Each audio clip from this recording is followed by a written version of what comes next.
on the workbench with Mike. We've got the MCD Racing 2019 radio tray.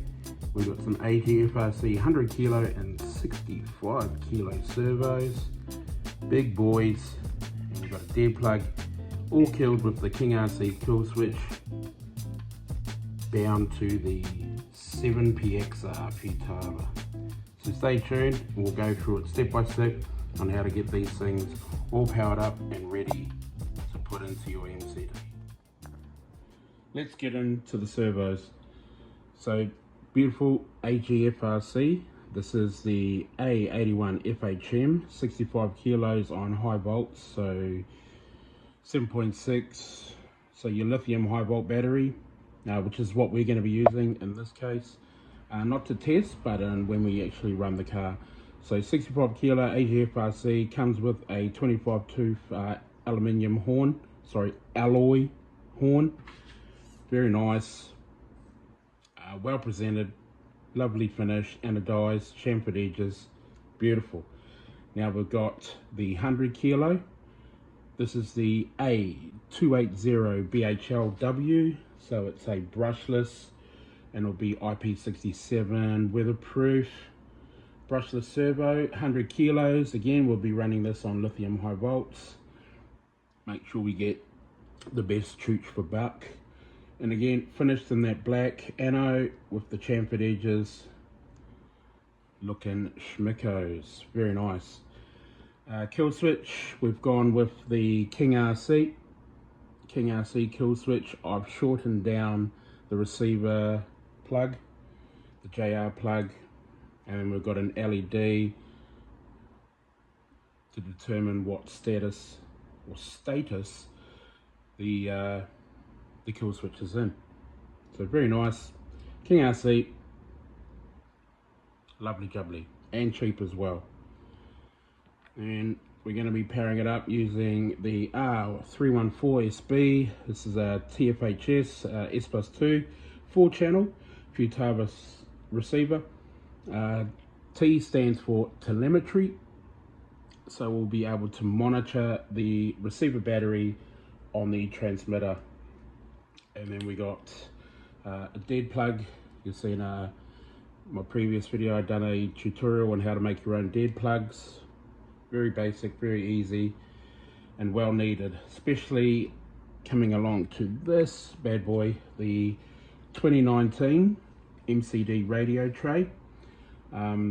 Comes with the ultimate,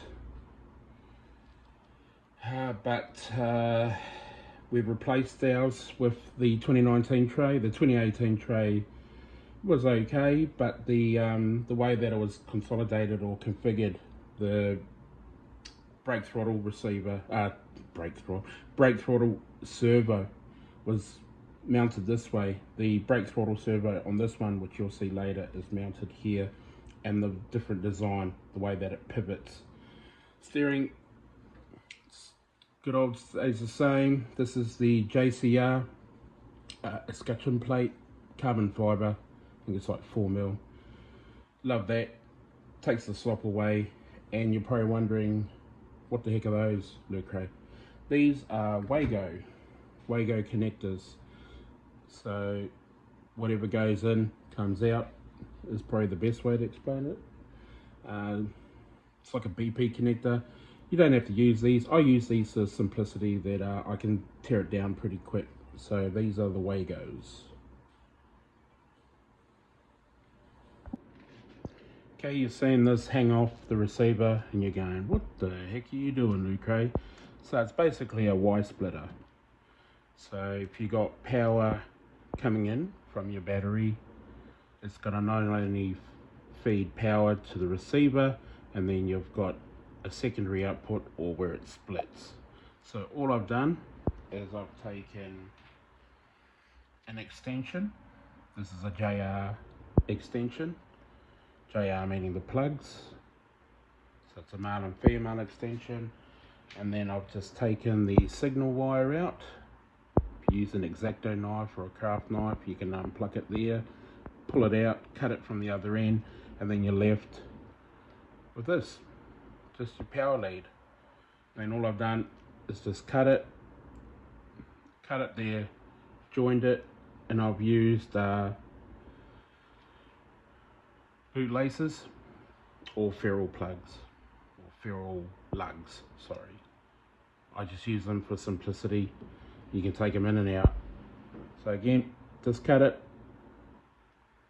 twist them together, and then solder them if you want, and then you've got a Y connector. Now, we're going to be powering these servos up independently, so what you also need to do is make yourself this little harness.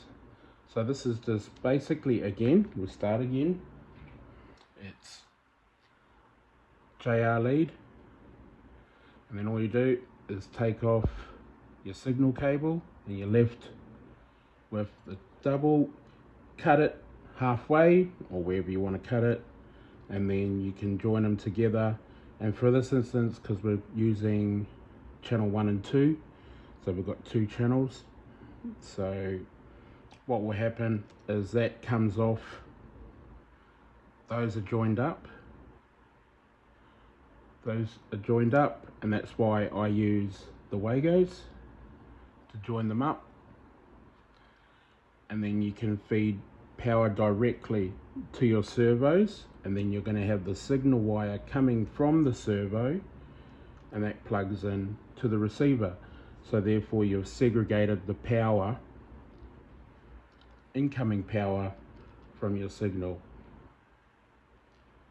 So you're powering directly to the servo instead of via the receiver.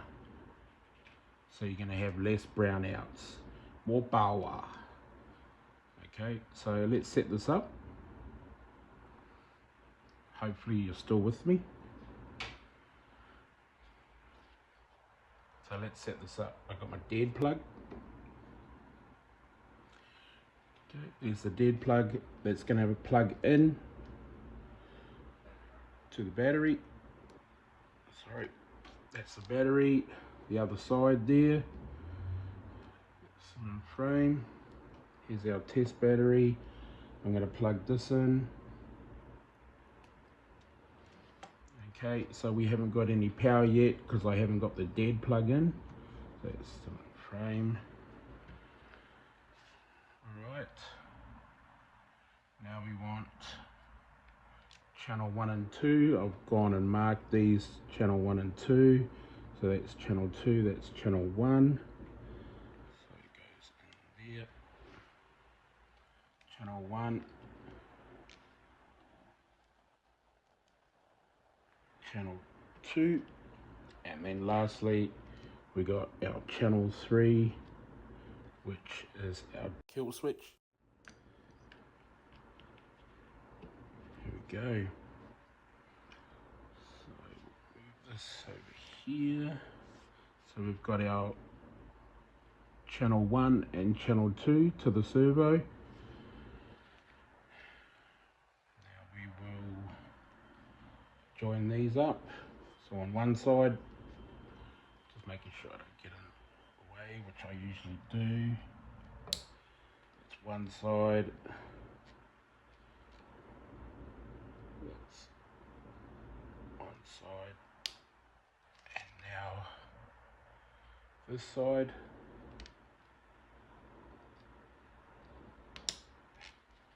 And this side.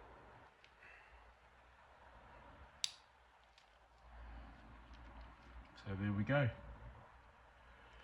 We've got our channels there. Channel 1 is 1 to turn. So we've got our big boy there. Okay, signal. And then we got our throttle brake, the smaller servo. And that's going in signal.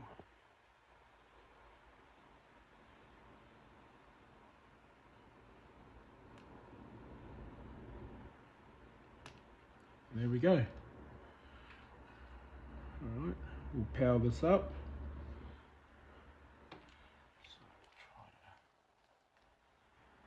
So very hard to get it all organised, but there's the receiver there, and there's the LED for the kill switch. Okay, so everything looks good. Yep, power's good. Alright, and plug it in. Turn our remote on. This is a Futaba 7PXR. So I'm going to plug them in. Okay, we've got a solid red light from the Futaba, flashing light. So let's bind it.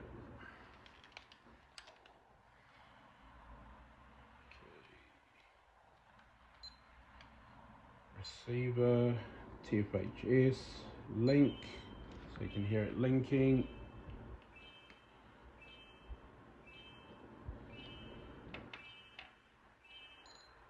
Linked.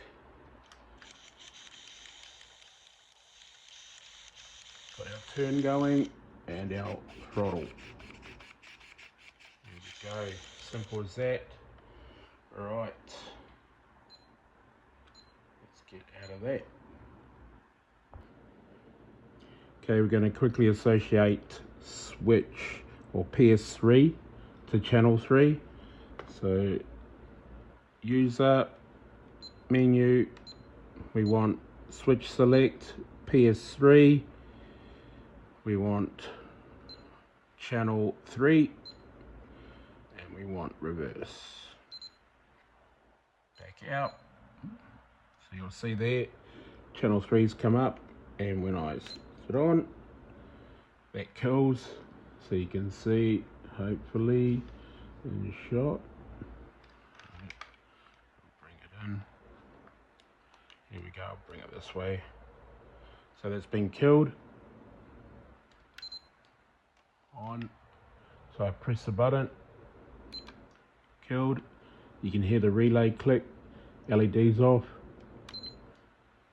And it's back on. Simple as that.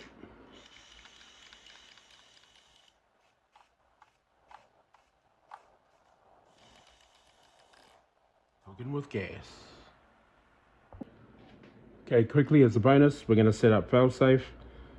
So we go to user menu, Failsafe. We want channel 2, Failsafe. We want on, so full reverse, because we want it to activate the brake. So you can, oh, let me get that. Is that there? So you can see just on the top right hand corner is the brake throttle. So that's throttle, that's reverse, oh sorry, reverse, that's brake. So we want that position and brake. So press, hold it on reverse, press, goes to plus 99, release, and then when we turn it off,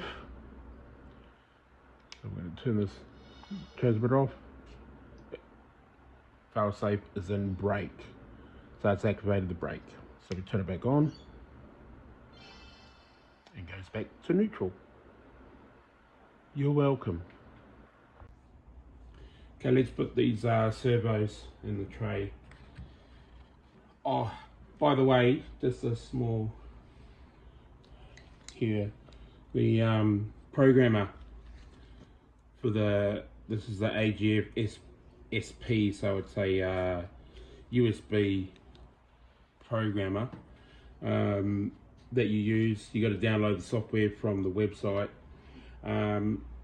Surface, so the Surface servos don't require any programming. The only thing is you get the adjustability of having it at 0 or neutral. So if you put it into your car, and even though all your points are set at 0, it can still be off a B stick. So the beauty of having it is you can actually adjust it to 0. The only problem is you've got to put it on the laptop, adjust it to 0, then plug it back into your tester or your receiver, and then you'll see it's changed value. That's the only thing, but everything else, 220 degrees, 180, it's all set. So you don't really need to program them besides that 0 or neutral. So yeah, handy to have. But let's do a time lapse on putting these things in. Let's go.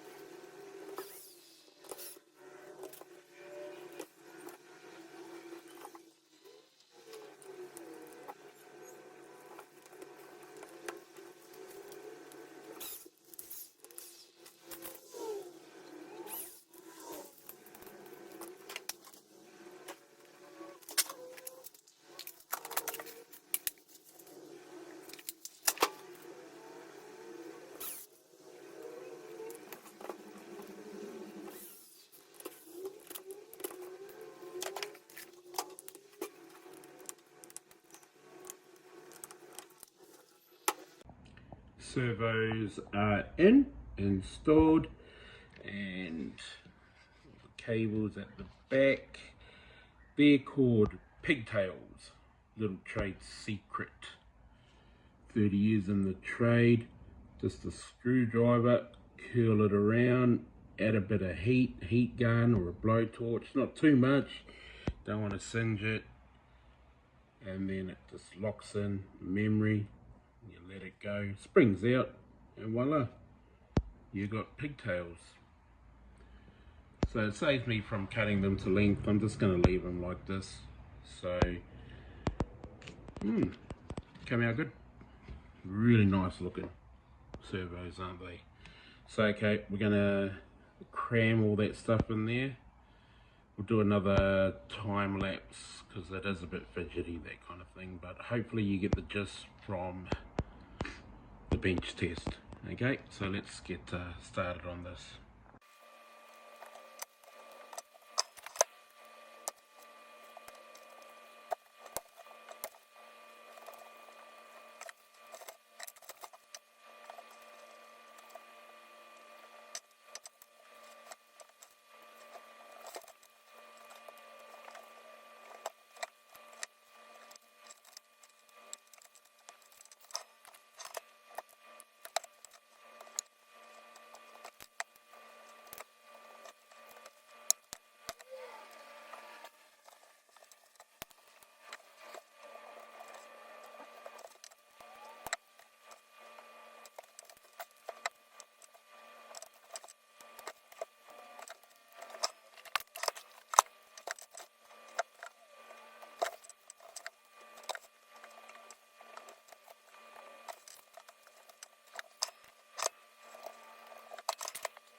So that's in, all compacted in there.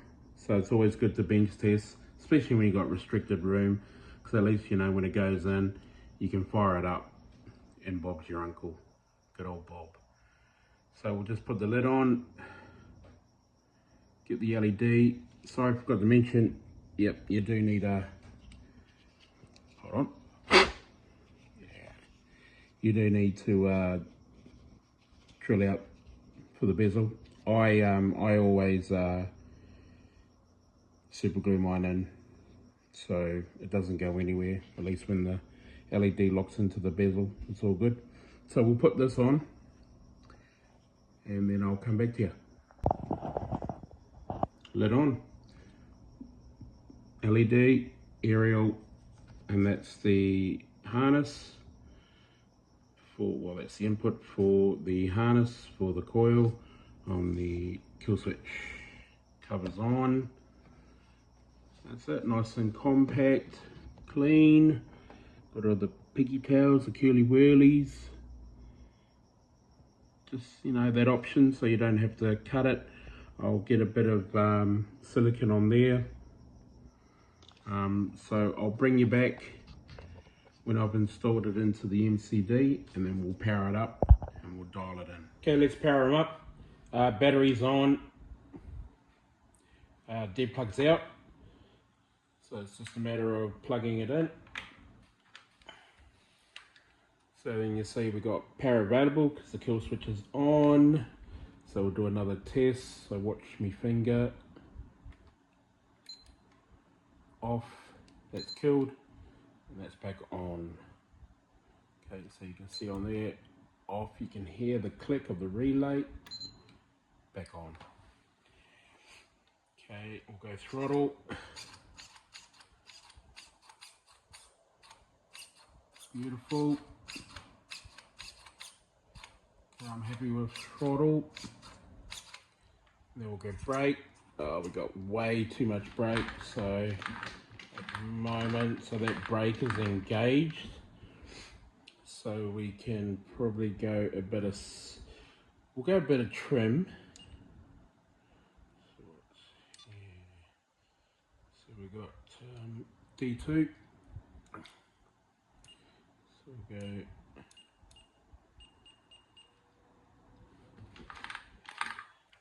that's locking. So we're gonna go. Oh wow, that was heaps off. Forward.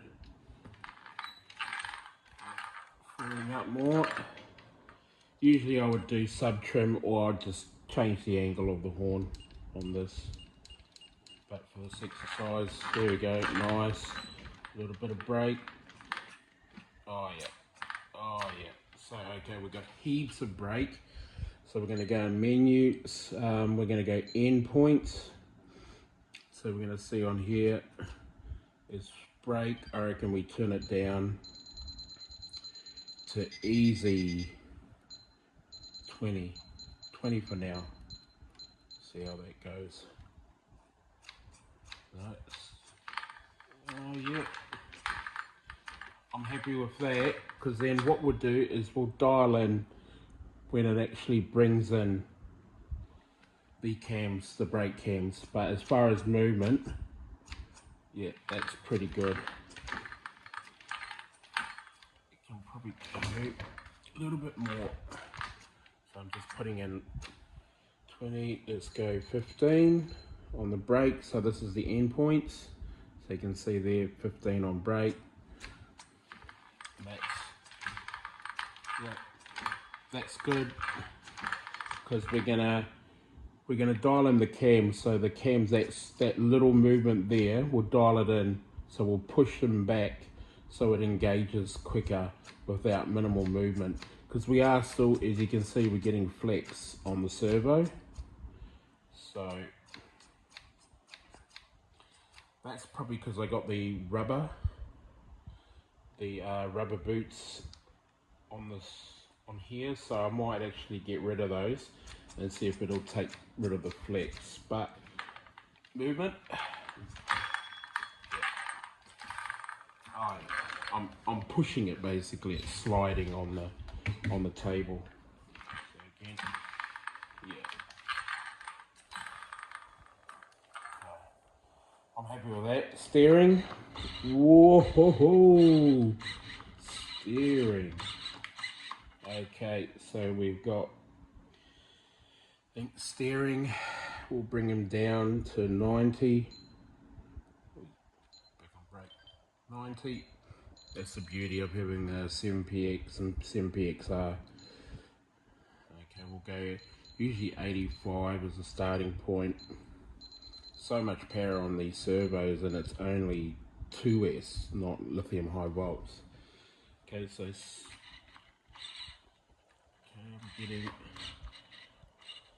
so what you're looking for is usually your spindle and spindle carrier, so that corner over there, usually looking for lock. So that is full lock and that is full lock. So we're still at 85, so I reckon we're going to go down to 80.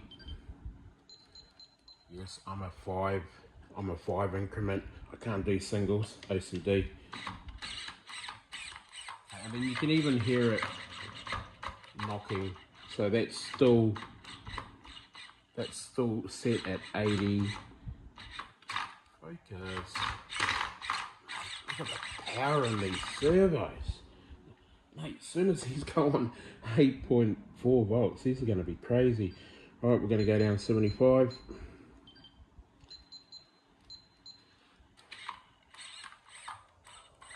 Wow, it's still hitting at 70, 75. Okay, we'll bring them down again. So because we got that big horn, that big double horn on it, we get a lot of throw. So we'll go 70 on both.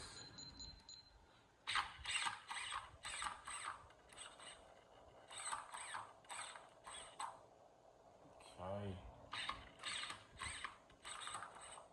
Alright. You probably see it's flashing because it's not a fully charged LiPo, so it's at 20%, so it's under low volts cut off, so that's why you'll probably see the kill switch coming in. So my bad, I should have probably charged it fully.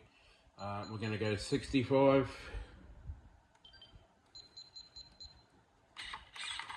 Beautiful. Mate, that is crazy. I'm loving this servo. That is awesome. Alright, happy with that, pretty happy. That's our endpoint set. And we've tested the kill switch. Kind of done everything on the test bench anyway before we put everything in, but it's good to know that's killed.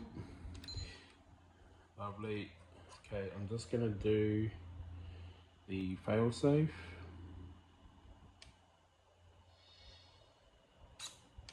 Okay. Beautiful. Use a menu, failsafe.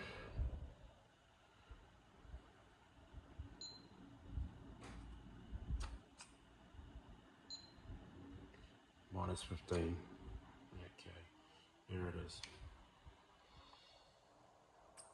And that's it. Failsafe. Put it back on. Back to neutral. Here's a roller. All good.